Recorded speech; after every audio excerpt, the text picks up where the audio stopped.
ஓம் சாந்தி 25/8/2025 காலை முரளி பாப்ததா மதுபன். இனிமையான குழந்தைகளே, ஒவ்வொரு அடியிலும் என்ன நடந்து கொண்டிருக்கிறதோ அதில் நன்மை அடங்கியிருக்கிறது. இந்த நாடகத்தில் யார் தந்தையின் நினைவில் இருக்கின்றார்களோ அவர்களுக்கு அதிகமான நன்மை ஏற்படுகின்றது. கேள்வி: நாடகத்தின் எந்த ஒரு பதிவினை புரிந்து கொண்ட குழந்தைகள் அளவற்ற மகிழ்ச்சியில் இருக்க முடியும்?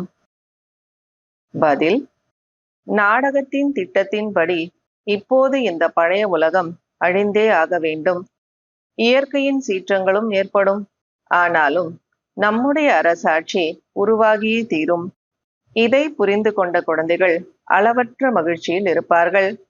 மற்றபடி மனநிலையில் ஏற்றம் இறக்கம் ஏற்பட்டாலும் சில நேரம் உற்சாகமாகவும் சில நேரம் குளிர்ச்சியாக, அதாவது சோர்வு ஏற்பட்டாலும் கூட இதில் எந்த விதமான குழப்பமும் அடையக்கூடாது.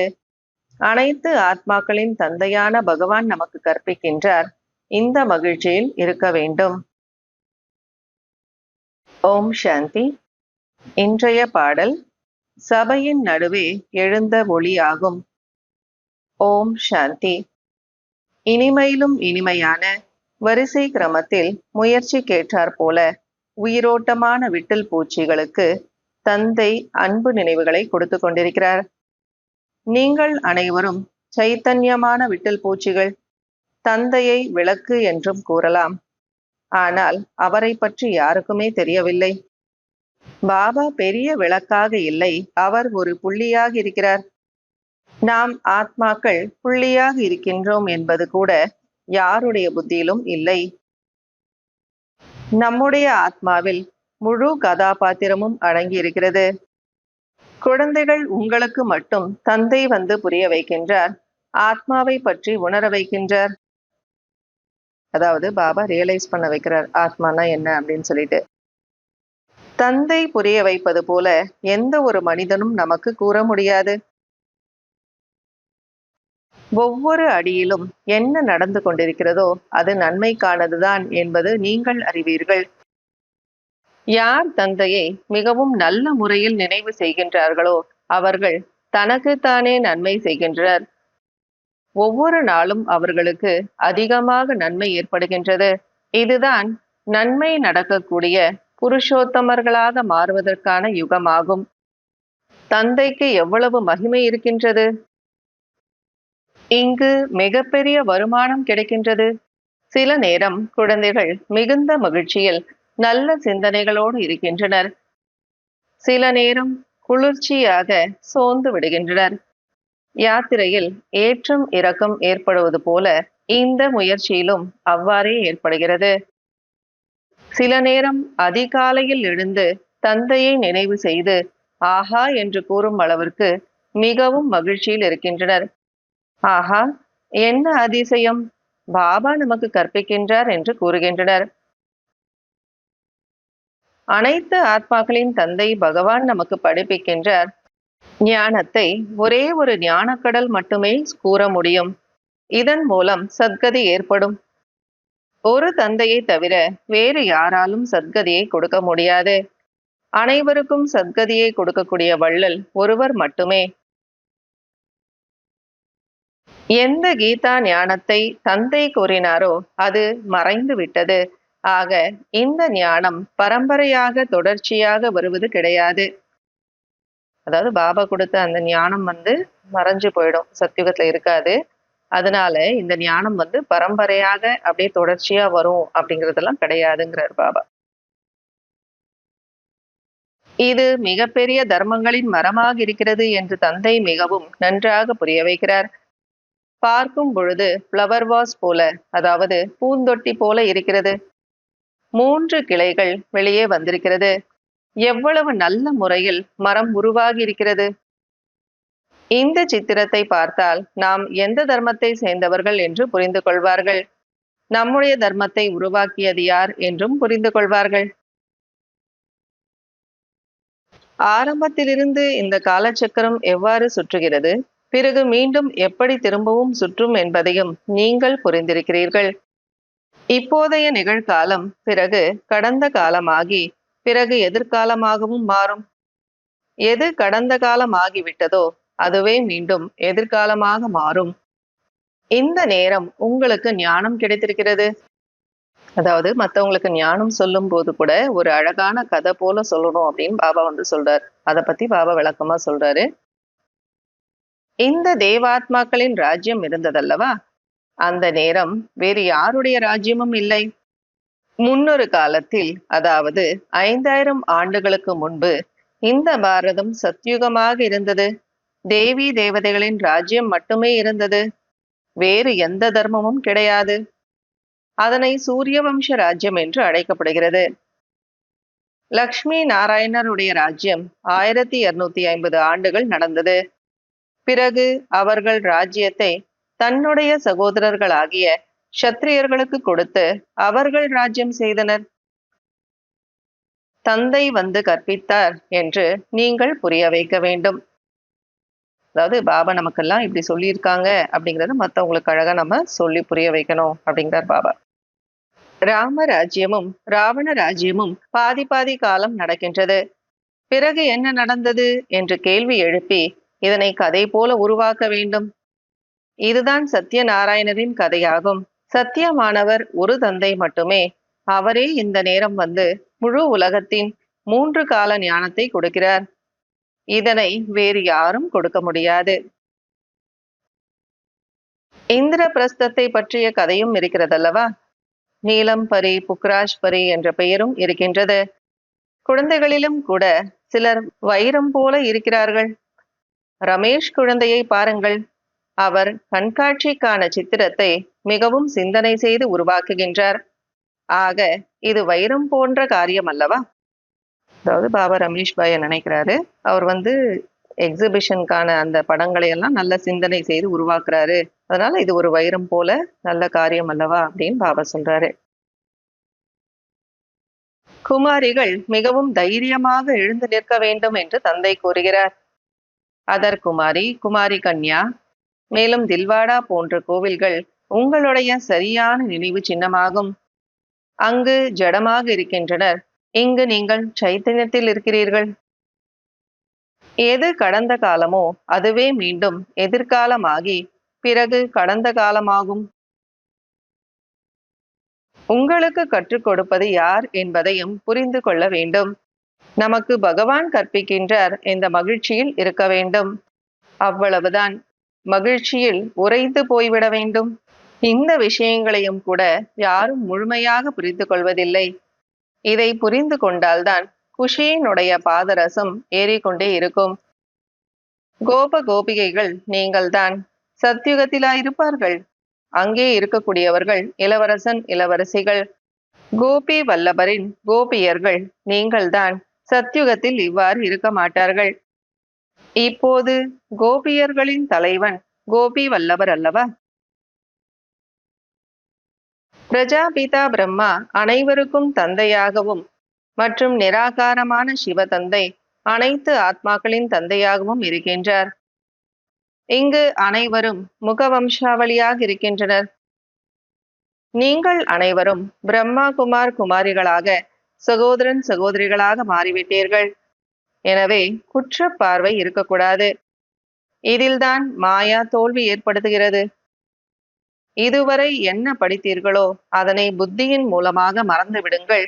நான் சொல்வதை மட்டும் படியுங்கள் என்று தந்தை கூறுகிறார். நீங்கள் அனைவரும் பிராமணர்கள். இப்போது நீங்கள் ஞான சிதையில் அமர்ந்திருக்கிறீர்கள். சூத்திரர்கள் காம சிதையில் அமர்ந்திருக்கிறார்கள். மிகவும் நன்றாக சிந்தனை செய்து மற்றவர்களை விழிப்படைய செய்வதற்கான யுக்திகளை உருவாக்க வேண்டும் என்று தந்தை கூறுகிறார். நாடகத்தின் பதிவின்படி விழிப்படைவார்கள். நாடகம் மிகவும் மெதுவாக சுற்றுகிறது. நல்லது. இனிமையிலும் இனிமையான, காணாமல் போய் கண்டெடுக்கப்பட்ட செல்லமான குழந்தைகளுக்கு தாயும் தந்தையும் ஆகிய பாப் தாதாவினுடைய அன்பு நினைவுகள் மற்றும் காலை வணக்கம். ஆன்மீக குழந்தைகளுக்கு ஆன்மீக தந்தையின் நமஸ்காரம். ஆன்மீக தந்தைக்கு ஆன்மீக குழந்தைகளின் நமஸ்காரம், அன்பு நினைவுகள் மற்றும் காலை வணக்கம். கடைபிடிக்க வேண்டிய முக்கியமான சாராம்சம். முதல் பாயிண்ட், நாம் கோபி வல்லபரின் கோப கோபியர்கள் என்ற நினைவில் சதா இருக்க வேண்டும். இதே நினைவின் மூலமாக சதா மகிழ்ச்சியின் அளவுகோல் பாதரசத்தை அதிகப்படுத்த வேண்டும். செகண்ட் பாயிண்ட், இதற்கு முன் நீங்கள் படித்ததை புத்தியின் மூலம் மறந்து தந்தை சொல்வதை மட்டும் படிக்க வேண்டும். நாம் அனைவரும் சகோதரன் சகோதரிகள் என்ற இந்த நினைவின் மூலமாக குற்ற பார்வையை நீக்க வேண்டும். மாயா இடம் தோல்வியடையக்கூடாது. வரதானம், சேவையின் மூலமாக யோகயுக்த மனநிலையை அனுபவம் செய்யக்கூடிய ஆன்மீக சேவாதாரி ஆகுக. பிராமண வாழ்க்கை என்றாலே சேவைக்கான வாழ்க்கையாகும். மாயாவிடமிருந்து தன்னை பாதுகாத்து உயிரோடு வைத்துக் கொள்வதற்கான உயர்ந்த சாதனம் சேவையாகும். சேவை யோக யுக்தர்களாக மாற்றுகிறது. மேலும் வெறும் வாயினால் செய்யக்கூடிய சேவை கிடையாது. அதாவது வார்த்தைகளினுடைய சேவை பத்தி பாபா சொல்றார். நாம் கேட்டிருக்கக்கூடிய இனிமையான வார்த்தைகளின் சுரூபமாகி சேவை செய்ய வேண்டும். அதாவது நாம ஞானம் கேட்டிருக்கோம், அது இனிமையான வார்த்தைகள், அதனுடைய சொரூபமாகி நாம சேவை செய்யணும். தன்னலமற்ற சேவை செய்ய வேண்டும். தியாகம் தவத்தினுடைய சுரூபமாகி சேவை செய்ய வேண்டும். எல்லைக்குட்பட்ட ஆசைகளிலிருந்து கடந்து ஆசையற்ற மனநிலையில் சேவை செய்ய வேண்டும். இதைதான் ஈஸ்வரிய சேவை அல்லது ஆன்மீக சேவை என்று சொல்லப்படுகிறது. வார்த்தைகளின் கூடவே மனதின் மூலமாக சேவை செய்ய வேண்டும். அதாவது மன்மனாபவ நிலையில் நிலைத்திருக்க வேண்டும். ஸ்லோகன், ஆக்ருதி அதாவது வடிவத்தை பார்க்காமல் நிராகார தந்தையை பாருங்கள். அப்போது கவர்ச்சிக்கக்கூடிய மூர்த்தியாக மாறிவிடுவீர்கள். இன்றைய அவ்யக்த சமிகை, சகஜயோகியாக மாற வேண்டும் என்றால் பரமாத்மா அன்பின் அனுபவம் நிறைந்தவர் ஆகுங்கள். தன்னுடைய ஒவ்வொரு குழந்தையும் தன்னை விட மேலாக முன்னேற வேண்டும் என்று பாப்தாதாவிற்கு குழந்தைகளின் மீது அவ்வளவு அன்பு இருக்கிறது. உலகில் யார் மீதாவது அதிகமாக அன்பு இருக்கிறது என்றால் அவர்களை தன்னை காட்டிலும் மேலாக முன்னேற்றி விடுவார்கள். இதுதான் அன்பின் அடையாளமாகும். எனவே பாப்தாதாவும் கூறுகிறார், என்னுடைய குழந்தைகளிடம் இப்போது எந்த ஒரு குறையும் இருக்கக்கூடாது. அனைவரும் சம்பூர்ணமாக, சம்பன்னமாக மற்றும் தந்தைக்கு சமமானவர் ஆகிவிட வேண்டும். இந்த பரமாத்மா அன்புதான் சகஜ யோகியாக மாற்றிவிடுகிறது. ஓம் சாந்தி.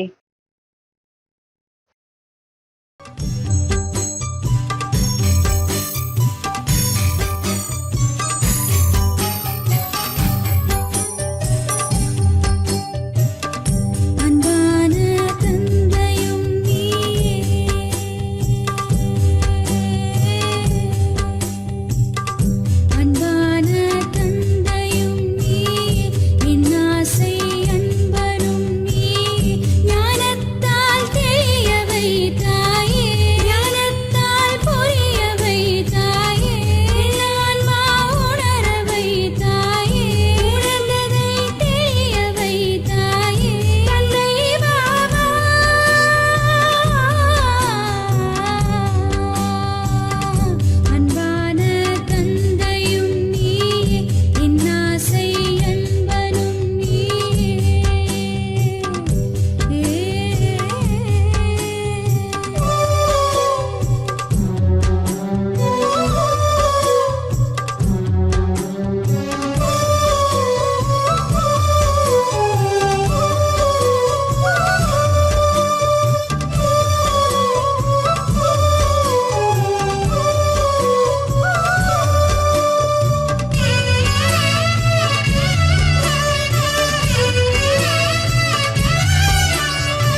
நல்லது. இனிமையிலும் இனிமையான தேடி கண்டெடுக்கப்பட்ட செல்ல குழந்தைகளுக்கு மாத் பிதா பாப் தாதாவின் அன்பு நினைவுகள் மற்றும் குட் மார்னிங். ஆன்மீக குழந்தைகளுக்கு ஆன்மீக தந்தையின் நமஸ்காரம்.